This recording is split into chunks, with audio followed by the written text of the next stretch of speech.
Hey gang, it's JC and this is your daily dose for Thursday, July 8th, 2010, a cooperative venture with Mind Active in beautiful downtown Brentwood. You can subscribe by going to iTunes over there in the corner. Dave Murray's weather forecasts are there for you every day, and we have archives at the top of the page. All right, so what's going on? What's going on is that this is actually Wednesday night, and my daughter is playing in a golf tournament in Edwardsville, Illinois all day on Thursday, so I can't be around to do the daily dose. So we're putting this in the can for Wednesday night. It's going to run on Thursday. We're here at the pool, and I guess I should tell you that I get most of my drinking in the evening, so I don't know how this is going to turn out. But here we go. We got the mood lighting. We're here at the pool. You know the story. I didn't do anything wrong, but somebody, some rocket surgeon at the radio station thought it would be a good idea to just pay me for doing nothing for a year and a half. We're out here with the frogs, by the way, so I hope you can hear that. Good, solid police work and the community getting involved. That's how you solve crimes. Congratulations to everybody involved. All right, story out of Chicago says heroin use in the Windy City is the worst in the nation. See what Cub fans have had to resort to? The American Academy of Matrimonial Lawyers. I did this story yesterday, but I didn't go into a lot of detail. I thought I probably should.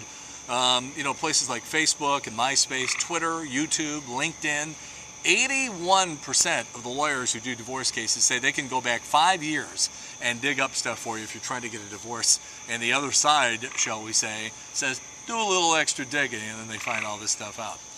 All right. A couple of really good TV shows in this group. The Wonder Years, Suddenly Susan, LA Law. Geez, that was the biggest TV show of the 80s. We had Chicago Hope, Ed, the original Batman from the 1960s, Homefront, great series, Sisters, 8 is Enough, China Beach. That's a pretty impressive little list of TV shows. The problem is, none of those shows are available on DVD, and if you've been looking around and you say, that's right, I looked for China Beach and I couldn't find it, what's the story? The story is all of those TV shows used pretty much contemporary music, the music of the day, and they have all sorts of problems with the music licensing companies who want money for that, and it becomes cost prohibitive. They had a big problem with that in WKRP in Cincinnati, and that held up the release of that DVD on that series on DVD for years. And they finally worked it out by putting different music in than what you heard when you watched the TV show. So if Johnny Fever was sitting there playing Boston, you watch it now on DVD and it's like some sort of unidentifiable music. So that's how they solved that problem. Everybody wants money. All right, we told you the other day we were going to give you the list of things that you should buy used. And this comes to us from I can't tell where it comes from. It's too dark out. But here's the list. Let's see if I can read this. There's a list down here, and it's, 10 things you should buy used. Number 1, DVDs and CDs, because they play just as well old as they do brand new, you know, and even if they're scratched up, you can buy little kits to fix them. Number 2 is books. Nothing really changes from an old book to a new book, so why not buy a used one and get it for next to nothing? Video games. Your kids get bored of the game, or they beat the game, and then they want to move on to something else, so buy them used. Clothing for special occasions. How many times have you, the guy, been watching some woman spend an exorbitant amount of money on a wedding dress or a bridesmaid dress they wear at one time and that's it? It's just wasted money. Jewelry. This I did not know. I knew that jewelry is marked down a lot when it's resold, but I didn't even know that diamonds are marked down tremendously, so buy those used too. IKEA furniture. Well, you know, college students basically are moving at the end of the semester and they're trying to dump all their stuff because they don't want to lug it back, so you can buy that cheap. Listen to that goddamn frog. And it's not just one either. There's like 10 of them out here. I'm told, by the way, from my friend Tom Schwartz at Oasis Tropicals, that if you have frogs on your property, it's a really good sign. It's a sign of ecological balance, and that you shouldn't chase the frogs because I guess they eat insects and stuff like that. And if you got a lot of frogs, you have a healthy environment around your house. I just think that they think this is some giant pond and they want to take it over. Where was I? Somewhere semi-important. IKEA furniture. Okay, toys. Yeah, again, it's just like the video games. Your kids get bored. Maternity and baby clothes. Yeah. Number 9, musical instruments. Buy them used, especially if you're starting out, because you don't know if you're going to be any good at playing that musical instrument. You don't want to spend, $1,000 for a trombone and then find out you don't like the trombone, so don't do that. And number 10, pets. According to the American Humane Society, 4 million cats and dogs are put down each year across the country. Adopt pets. Be going to the pet store. Doesn't help anybody out. All right, flipping the page here.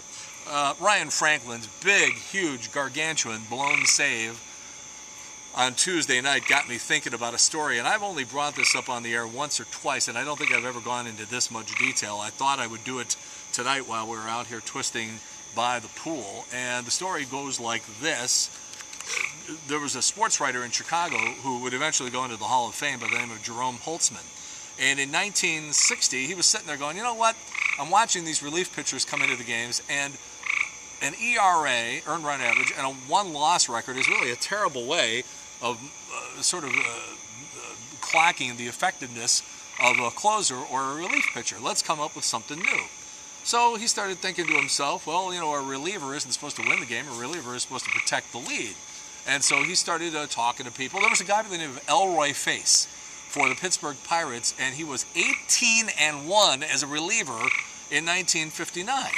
And the way he did that was he would come into the game late in the game, blow the lead, give up a bunch of runs, but Pittsburgh was such a strong offensive team that they would come back, score a bunch of runs, and then he would end up getting the win. Well, that's not any way to do it. So this Jerome Holtzman was following the Chicago Cubs back in the late 50s and early 1960s, and there was a guy that he was watching by the name of Don Elston, a relief pitcher, and I'll get to that in a minute, and you're going to be very surprised to see where this goes.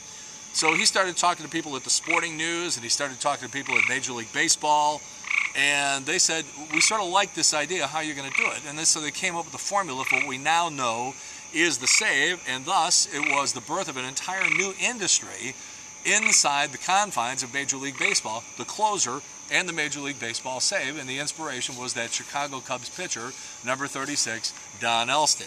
Well, and here's where the story gets interesting, at least as far as I'm concerned. Don Elston was my uncle. It's my little claim to fame. 1957 came up with the Brooklyn Dodgers, 58 through 64 with the Chicago Cubs. They stunk, but he was good. He was really good. He was one of the best relievers in the history of Major League Baseball at that point. 69 appearances in 1958. In 1959, he had 10 wins. As a matter of fact, he made the All-Star game in 1959. They brought him in. The National League was up 5-4 in the ninth inning. Bases are loaded. They bring my Uncle Don in.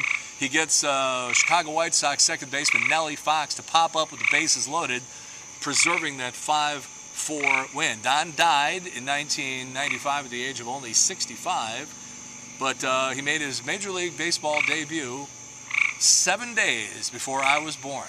7 days before I was born, my Uncle Don made his Major League Baseball debut in 1953. It's my little claim to fame. I thought I would share it with you.